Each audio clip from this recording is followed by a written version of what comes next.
নমস্কার সম্মানীয় দর্শক মণ্ডলী এবং শিক্ষক সাথী। সেন্সাস 2027 শুরু হয়ে গেল।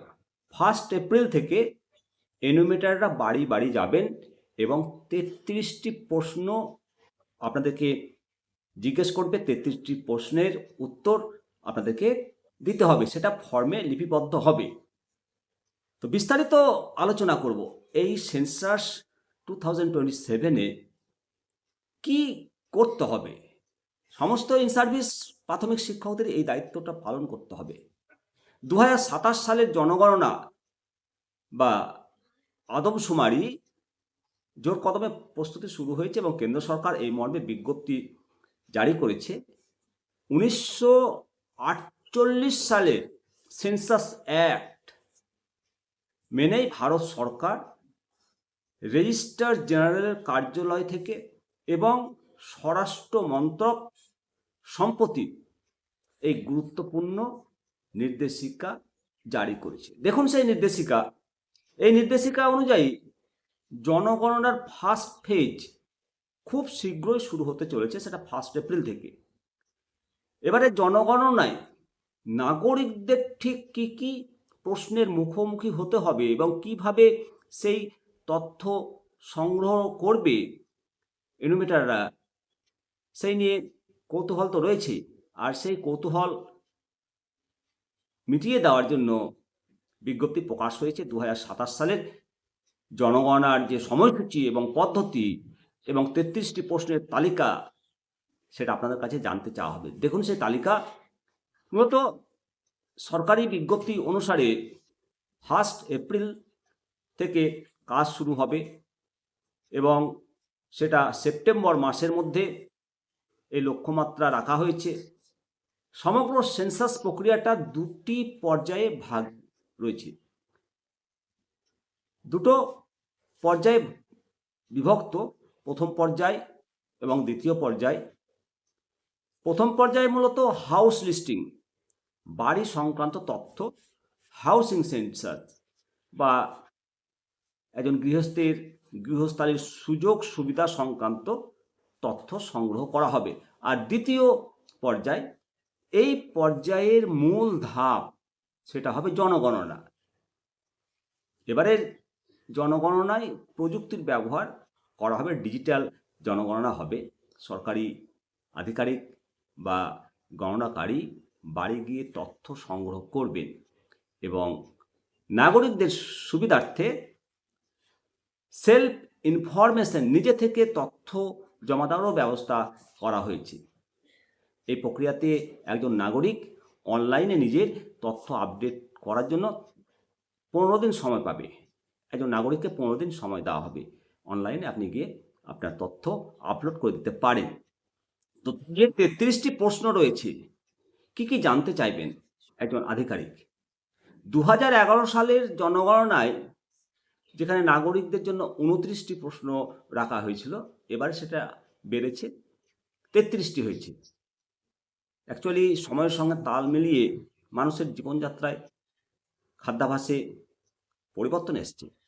ইন্টারনেট ব্যবহার এবং খাদ্যের ধরন জানতে এই সমস্ত নতুন প্রশ্নগুলো অ্যাড করা হয়েছে।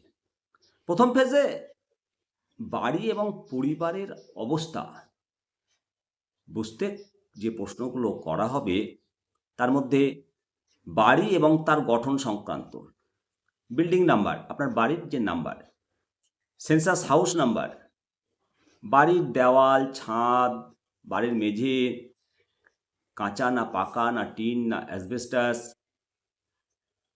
বা টাইলস, অন্যান্য অনেক কিছু, এবং বাড়িটির বর্তমান অবস্থা কেমন, এটি কি কাজে ব্যবহৃত হয়, এই বাড়িটি শুধু বসবাস নাকি দোকানপাট সহ, এবং বাড়িটি কি আপনার নিজের নাকি ভাড়া নেওয়া, পরিবারের বাসযোগ্য ঘরের সংখ্যা কত, কতগুলো রুম রয়েছে, আপনার পরিবারের হাউস হোল্ড নাম্বার কত, পরিবারের মোট সদস্য সংখ্যা কত, পরিবারের কর্তার নাম কি এবং লিঙ্গ, মহিলা পুরুষ, পরিবারের কর্তা এসসি, এসটি, ওবিসি কোন শ্রেণীভুক্ত এবং পরিবারের বিবাহিত দম্পতির সংখ্যা, অর্থাৎ স্বামী স্ত্রী যারা রয়েছেন তাদের সংখ্যা। এবারে 3 নম্বর যেটা কলাম, গৃহস্থালির সুযোগ সুবিধা। পানীয় জলের উৎস কি? টিউবওয়েল থেকে পানীয়, না ওয়াটার সাপ্লাই থেকে, না নলকূপ থেকে? কিভাবে সংগ্রহ করা হয়?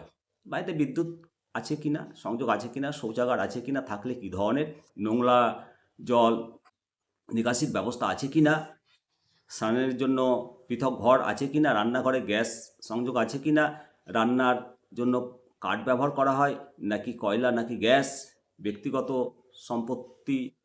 সম্পদ, প্রযুক্তি, এই সমস্ত তথ্য লাগবে। আধুনিক যুগে ডিজিটাল সংযুক্তি, ব্যক্তিগত 4 চাকার গাড়ি, বাহন, এগুলো একটা অর্থনৈতিক অবস্থার সূচকও বটে, তাই এগুলো জানতে চাওয়া হবে। বাড়িতে রেডিও, টেলিভিশন, কম্পিউটার, ল্যাপটপ আছে কিনা, মোবাইল ফোন, স্মার্টফোন, ইন্টারনেটের সুযোগ সুবিধা আছে কিনা, যাতায়াতের জন্য সাইকেল, স্কুটার, বাইক, 4 চাকার গাড়ি, জিপ, কার আছে কিনা।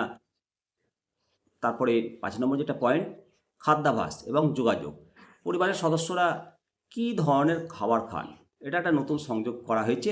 এবং যোগাযোগের জন্য বৈধ মোবাইল নাম্বার, এটা মাস্ট।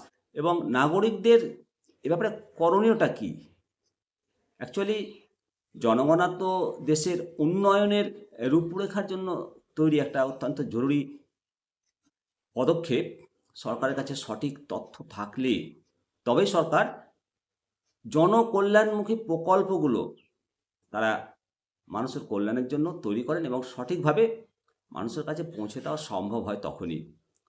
সেই জন্য বলবো যে যখনই একজন আধিকারিক, একজন সেন্সাস কর্মী, এনোমেটার আপনার বাড়ি যাবেন বা আসবেন, বা আপনি যখন অনলাইনে তথ্যগুলো দেবেন, অবশ্যই সঠিক তথ্য দেবেন, নির্ভুল তথ্য দেবেন। এটা আপনার দায়িত্ব, এটা প্রতিটা নাগরিকের দায়িত্ব। মনে রাখবেন, ভুল তথ্য দেশের সমৃদ্ধির পথে বাধা। অবশ্যই সঠিক তথ্য দিয়ে এনোমেটারদেরকে সাহায্য করবেন। আর হ্যাঁ, সমস্ত এনোমেটার যারা দায়িত্ব পাবেন, বেশিরভাগই প্রাথমিক শিক্ষকদের এই দায়িত্ব পালন করতে হবে, এটা অন্তত আপনাদেরকে বলছি। অবশ্যই সঠিকভাবে সঠিক তথ্য দিয়ে জনগণনার ফর্মটা ফিল আপ করবেন। নিজে দেখে নেবেন, সরজমিনের তথ্য তদন্ত করেই সেই ফর্মটা ফিল আপ করুন। ভালো থাকবেন। অবশ্যই কমেন্ট সেকশনে কমেন্ট করুন। জয় হিন্দ, জয় ভারত।